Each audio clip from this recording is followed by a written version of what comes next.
phòng quay cũng á vâng thì đang bị khi cần em lúc còn o ăn cái này là ăn vâng là không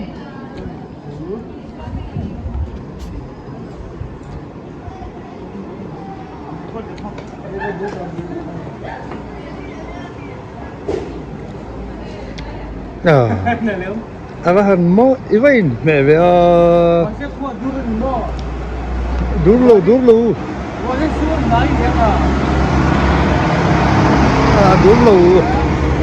chắc bị bộ hoàng mày mấy đi hả bị tớ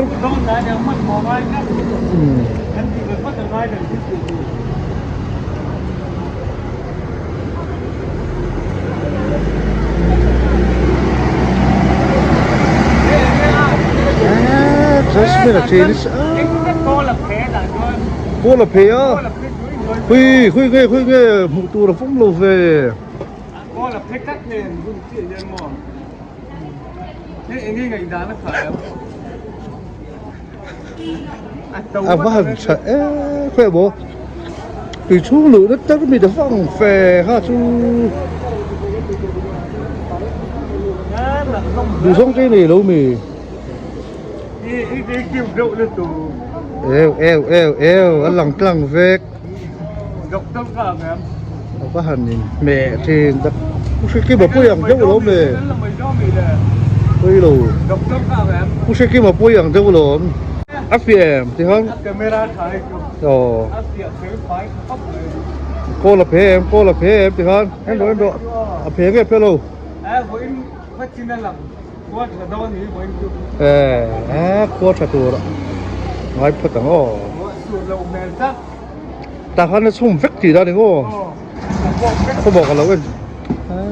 ก็หันมองphát triển anh supportงานphát triển anhงาน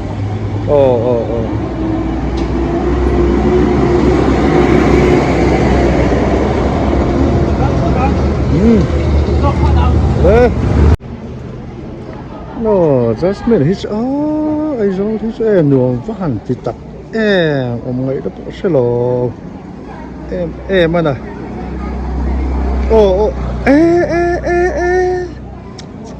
nuông hít lắm kịp mày này cái dáng xuân đủ tập mày này nuông hít lắm kịp mày hít Jasmine này hít bazar lu thave pusal tuk ni porla je ti boyang ti chu ho om khop mai khaya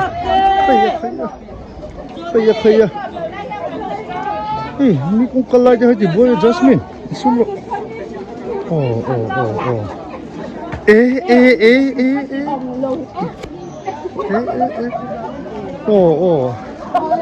zoom mẹ chẳng may Jasmine số ai do thế sự nuông hay lâu thì bên này hôm nay nó sẽ lâu Jasmine ấy em có lẽ ta lấy đồ ra giống mà đi bây giờ bây giờ cái mì nghe Apple tasty Apple là gì Apple tasty thế thì Apple tasty với ông rồi Apple tasty một con kia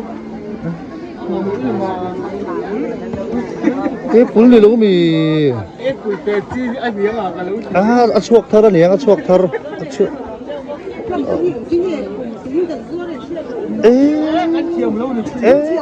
khẩy can thiềm lâu này cả pì sao đã anh nghe một tuần lấy tung mì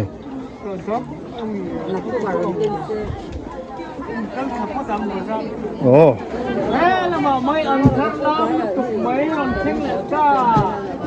lấy giờ cũng nghe mấy anh rất lắm đây anh thảo cô làm mấy tục Jasmine is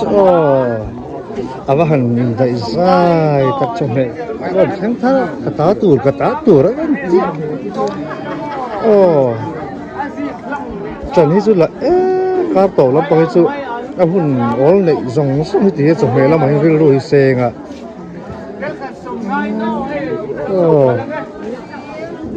customer pun này thì vì lâu này Allah mà đâu nghe một này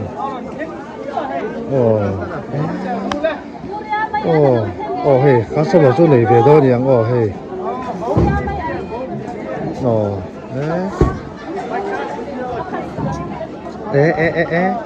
uống nào tem muối cho nên và hẳn em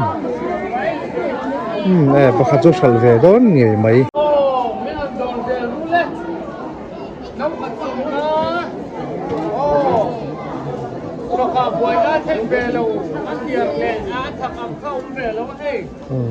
Jasmine hits cái lòng ta là zor này mình cái gì họ cái lòng là zor này về cái này here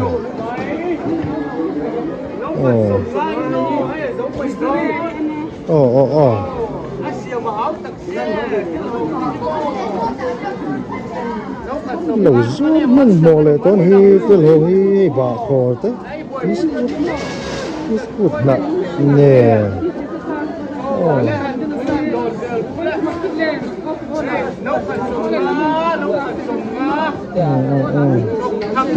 và hành đại dài Jasmine hết có tuổi đó cái rừng nó cái có hay là cái lẩu ao nhỉ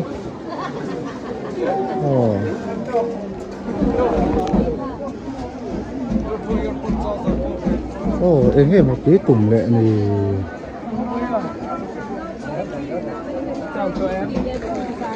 chào em thắc diễn à hình như cái bìa tết thì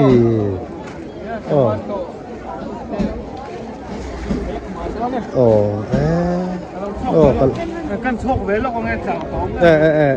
phút lệ đôi còn sốc về sốc lắm mấy đồ phun cho túng về nghề mà Jasmine này ai cho là thế một chiếc rồi cho túng phun giấu tất cả mồ thoro Jasmine thoro Jasmine thoro Jasmine thoro khay mình tiền hết trơn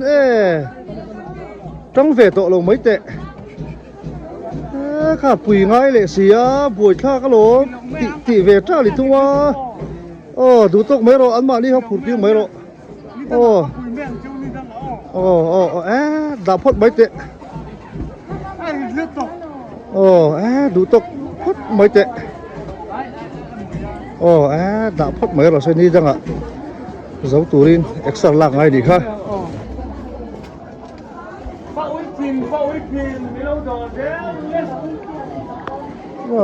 Jasmine đấy là vào hình đầy dài thật em bà giá là hết cho mẹ lâu rốt đấy vào hình đầy dài thật em lâu bà giá này phước nghe cũng nghe một tí nữa các anh hết là xí rồi bà giá là lâu chú lệ mong tổ và hành đầy dài em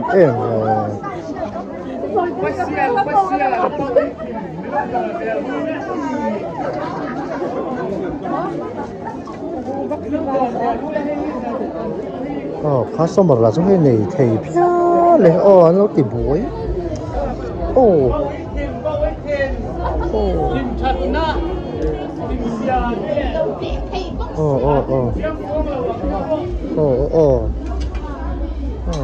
sao cái mặt quý lệ lạc lối này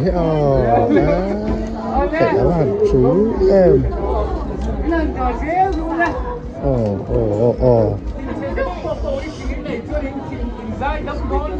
áo nó sao bây giờ áo nó sao rồi hộp mấy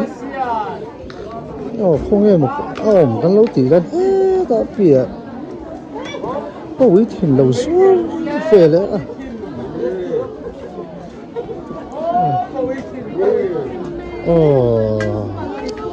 lâu yên tại dài bề mấy này Jasmine này hết cho lại trọ này các bà giá này lâu lắm thì áo túi mày xíu nó Kalau muzak kan dia tahu hei, sampai nak mazat pun kuat dengan waktu orang. Hei, kuat tim dong tu malin lam kan pun dong pada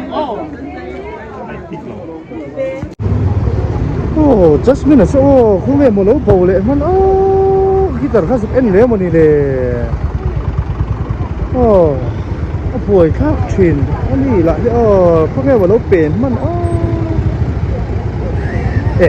cô lỗ mấy lên hello Jasmine không ai ôm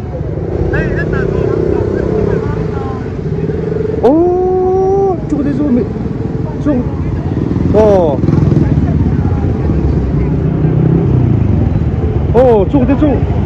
chung thế suy bền đâu thế suy miếng sụt tụt thế này miếng lần suy một cái thì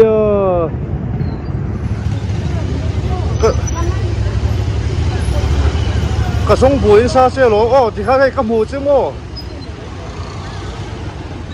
thì cái cầm mù chứ hey miếng lần em rồi lấy con sạc lắm mà hi cổng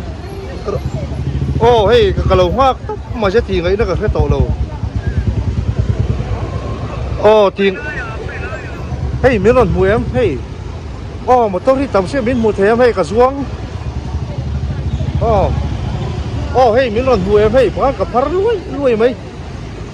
hey miếng lần mùi em thì khá tiếng rồi hey miếng mùi em hey miếng mùi em thì khá nóng rồi con khá rong cross boys một tôi khá là xuống xe thiếu tỷ chi này rồi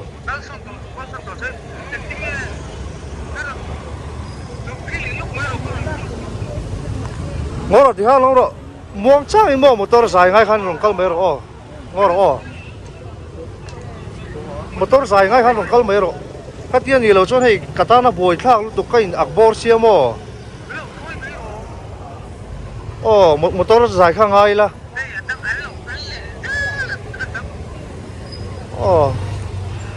thì khăn hay miếng mùi em hay alai à tắc cổng cái câu sân to lâu thì khăn tiếng chất tổ rồi ít bầu hít cắn lao lúc tục con người tua chơi lo khoa thêm tổ xí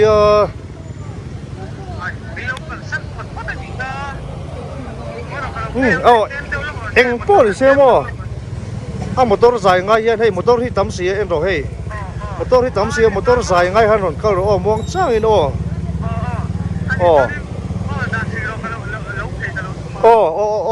ole muang chắc dài ngay nó